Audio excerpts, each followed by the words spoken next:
ଯେତେବେଳେ ହ୍ୟାଲୋ ଆପଣ ଭେଟନ୍ତି ମମତା ବାନାର୍ଜୀଙ୍କୁ ଜଗନ୍ନାଥ ବାବୁ ସେତେବେଳେ ଆଜ୍ଞା ଇଏ ପୂଜା ଅର୍ଚ୍ଚନା ହୁଏ ତାଙ୍କ ଘରେ?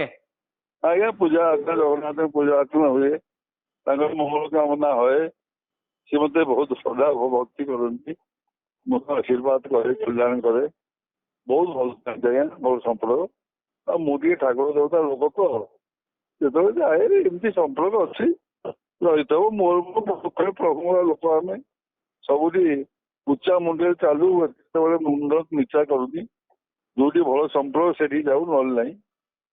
ହଁ ଆପଣ ମମତା ବାନାର୍ଜୀଙ୍କୁ ଭବିଷ୍ୟବାଣୀ ଶୁଣେଇଥିଲେ ଯେ ଆପଣ ନିଶ୍ଚୟ ଜିତୁଛନ୍ତି ବୋଲି। ଜିତିବେ ଜିତିବୁ ଯେ ସବୁବେଳେ କହ ଜିତିବେ ଜିତନ୍ତି ସେ ଜିତନ୍ତି ସବୁ ଜିତାନ୍ତି ସେଇ ଯୋଉ ଭଲ ସମ୍ପର୍କ ରହିଛି ସେଇ ଯୋଉ ଭଲ ସମ୍ପର୍କ ରହିଛି ମୁଁ ଯେତେବେଳେ ଯାହା ପ୍ରଭୁଙ୍କ ଆଶୀର୍ବାଦ ମିଳେ ମତେ ମୁଁ କହିଦିଏ ମୋର ନାହିଁ କିଛି ମୁଁ ପ୍ରଭୁଙ୍କ ଲୋକ ଯାହାକୁ ଭଲ ପାଏ ଶ୍ରଦ୍ଧା କରେ ତାର ମଙ୍ଗଳ କାମନା କରେ ଜଗନ୍ନାଥଙ୍କୁ ଜଣାଏ ଏଇଟା ମୋର ମୁଖ୍ୟ କାରଣ ଆଜ୍ଞା। ମମତା ବାନାର୍ଜୀଙ୍କୁ କେବେ କିଛି କହିଛନ୍ତି ଆପଣ ଆପଣଙ୍କର ବ୍ୟକ୍ତିଗତ ସମସ୍ୟା ବା ଓଡ଼ିଶାର ସମସ୍ୟା ସମ୍ପର୍କରେ ଆଗରୁ?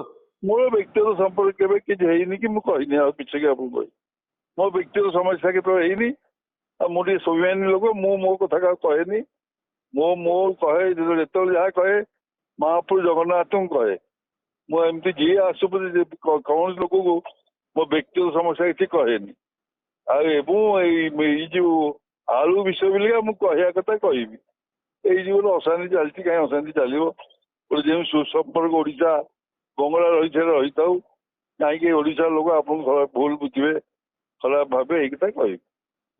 ଆଉ ଆପଣ ଆଶାବାଦୀ କି ମମତା ବାନାର୍ଜୀ ଆପଣଙ୍କ କଥା ଶୁଣିବେ?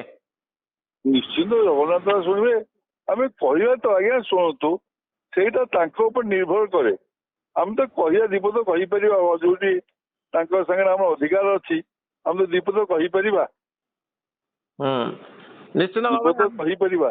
ହଁ ଜଗନ୍ନାଥ ବାବୁ ଆପଣଙ୍କ ସହିତ ଆମେ ରହିବୁ ସମ୍ପର୍କରେ ତ ଆପଣ ଭେଟି ସାରିଲା ପରେ ନିଶ୍ଚିତ ଭାବରେ ପୁଣି କଥା ହବା ଯେ ମମତା ବାନାର୍ଜୀଙ୍କୁ ଆପଣ କଣ କହିଲେ ଆଉ ମମତା ବାନାର୍ଜୀ ଆପଣଙ୍କୁ କଣ ପ୍ରତିଶ୍ରୁତି ଦେଲେ।